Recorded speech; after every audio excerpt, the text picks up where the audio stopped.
Let me start this video off by saying that my time spent at Super Nintendo World at Universal Studios Hollywood was some of the best theme park experiences I've ever had in my entire life. As a lifelong theme park enthusiast and lifelong Nintendo fan, getting to experience this for the first time was just something that I could only hope to imagine in my dream of dreams. And I couldn't be more thankful that I got to be one of the first Patreons to experience this illumination of magic. That being said, we have to talk about the rest of the park of Universal Studios Hollywood. If you follow my channel for any extended length of time, you know that we frequent the Orlando parks multiple times a year, every year for at least the past 16 to 17 years. With that being said, my hopes were extremely high to experience Universal Studios Hollywood, even outside of Super Nintendo World. But by the time that our day was over, I found myself hugely disappointed with my overall experience of the park outside of Super Nintendo World. So let's get into it. My first gripe, the Universal Studio Tour. This is definitely probably the biggest difference from Universal Orlando to Universal Hollywood. Universal Orlando does not specifically have this attraction, but in saying that, it kind of does have this attraction. Let me explain why. So the big draw of this is you're driving around movie sets that were actually used in real life movies, from Jaws to some Jim Carrey movies, so on and so forth. It's a really cool attraction, about 45 minutes when it's focusing on movie sets. But it includes 3 attractions that are at Universal Orlando. And not even the full attraction. It's kind of just like a teaser of 3 attractions. Disaster, an old attraction that used to be open at Universal Orlando before Fast and Furious took its place. Honestly, not an attraction that I was too fond of. I feel like we only did it a couple of times before it became a very skippable attraction. Maybe our first couple of times experiencing the park, we gave it a go, but after that, I feel like it's definitely one of those shows, like once you see it once, you're kind of done with it. So just keep that in mind. And the portion of it that's in the studio tour attraction, it's only like half of it. So I wasn't feeling it. Also includes King Kong of Skull Island from Islands of Adventure. Again, a pretty fun attraction at Universal Orlando. Definitely not my favorite. Honestly, if I'm being true with myself, it's kind of an overhyped attraction. I mean, you're on a tram and you got King Kong and the T-Rex fighting around you. It's okay. I think the atmosphere of the walkthrough queue before the ride is cooler than the actual ride itself, but obviously you don't get that because it's just another teaser of the ride itself. And then to finish us off, you get Fast and Furious. Just a teaser of that as well, which in my opinion is the worst ride in all of Universal Studios history. It's terrible. It's a terrible attraction, and that immediately put me off of the entire attraction when they brought that on. Now, in saying all that, would I say that the attraction is a complete disaster? No pun intended. No, I would say if you've never done Universal Studios Hollywood, I would absolutely say that this is still a must-do attraction to get the other portion of seeing the movie sets, seeing some of the scenes of classic movies be acted out. It's worth your time to do it at least once.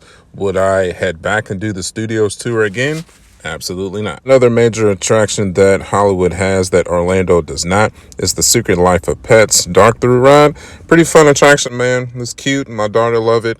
I absolutely enjoyed the Kevin Hart as the bunny sections of the attraction. That was pretty funny. Is it worth the plane ride from where I live all the way out to California just for this attraction? Absolutely not. Okay, I'm just being honest here, man. And then also, like, look at this video as like I'm not a local to California. Don't let me just come in and hate on y'all, local park.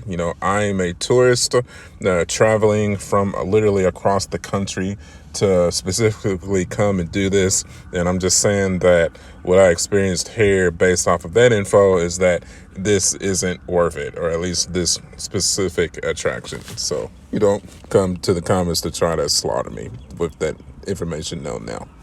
Now, even though we loved our time at Super Nintendo World, it absolutely was not without its gripes. When we did the early morning pass, which is so worth it in my opinion, it was a blissful experience that was, like I said, one of the best experiences that I've ever had within the theme park in my entire life. But my God, when we went back like late afternoon, the section was so crowded, you couldn't even move around. It was so bad, man. I think the flaw in the system is when you actually get your pass to get into Super Nintendo World, it's supposed to be a time limit, like an hour or two time limit for you to be in the land, and then you got to get out for the next set of people to get in.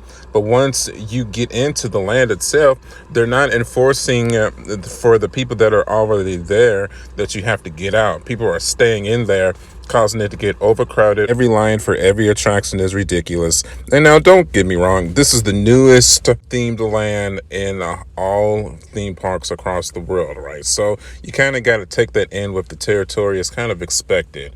But it's just always room for improvement. It's always ways to make each guest experience a little bit better. And I think if they run it how it is designed to be ran, if you enforce that time limit, then I just think that would be a little bit better. Like, obviously, within the time limit that we had, we got to do Mario Kart, we got to meet Mario, Luigi, and Peach. We got to do a lot of the stuff that I wanted to do. So it's definitely the ways to improve it for sure.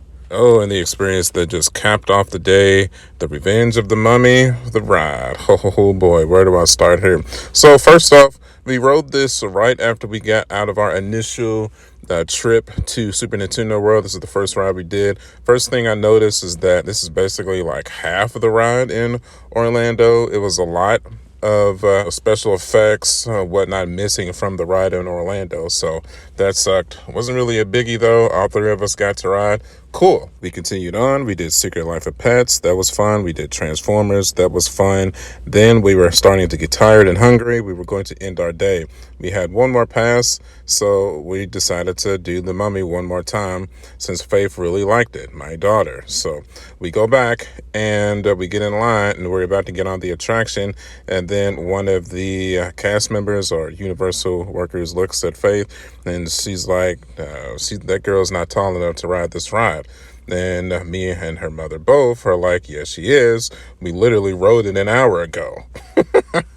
What's the problem here? You know, she stood up against the thing. They measured her. It was fine. What the heck? So they pulled out the little measuring stick thing and they stood her up against it. And literally the bottom of her head just grazed the bottom of the height chart. And they said that she couldn't ride it. But so I pulled the cast member aside. I'm like, dude, this is our last ride of the day. Everybody's grumpy and tired. I could already look at Faith and tell that she was getting flustered. She's not understanding. Like, what the fuck? I rode this like an hour ago. Why can I not ride it now? Everybody's getting mad. And the team member calls the manager over, and the manager tries to explain to me, and I'm trying to explain to him. I mean, like, literally, I don't have any reason to lie about this. I vlogged this shit. Literally, I pulled out the footage of us getting on the ride. He's like, wow, yeah, you're not lying.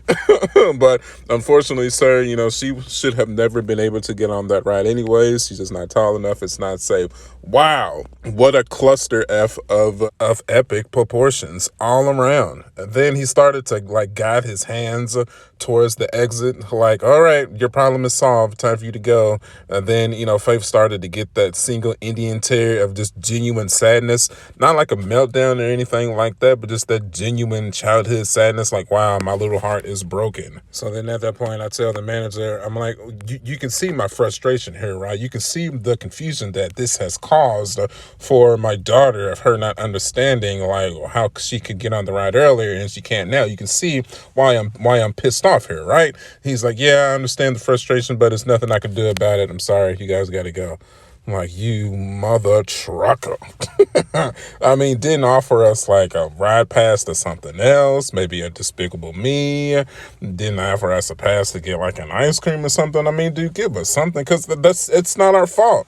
It's not our fault, man. It's clearly the Universal Associates' fault for allowing her to get on the ride in the first place. So I just feel like that we should be compensated for that in some kind of capacity. It's just insane to me. Especially if it was that serious for her to not be able to get on, and then you let her get on the ride in the first place. I mean, so technically you put her life in danger to begin with. So I'm just saying, man. Sure, some people are thinking like you can't get mad at the cast member for just doing his job. And like I get that point, but if you're going to do the job one way, then you have to teach your associates to all do the job the same way.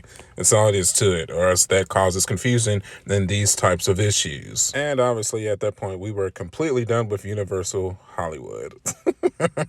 Obviously, once Super Nintendo World opens up in Epic Universe in 2024, I see no pro qualm or reason to ever return to this theme park ever again in life. I just don't. Disneyland and Disney's California Adventure have their own specific charm that make those parks worth making the trip out to California for.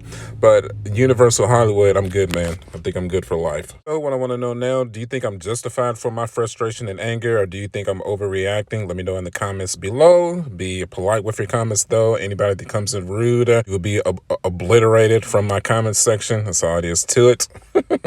As always, if you like the video, do me a favor, hit that like button. If you are into Universal Studios, Disney World, Disneyland, all the above, you're in the right place. Marjack79. I have loved these parks since I was a little boy. I will always travel to them and vlog our experiences. You can follow me at youtube.com/Marjack79. I am also on Facebook, Instagram, and TikTok. As always, my friends, I will see you guys on the next one.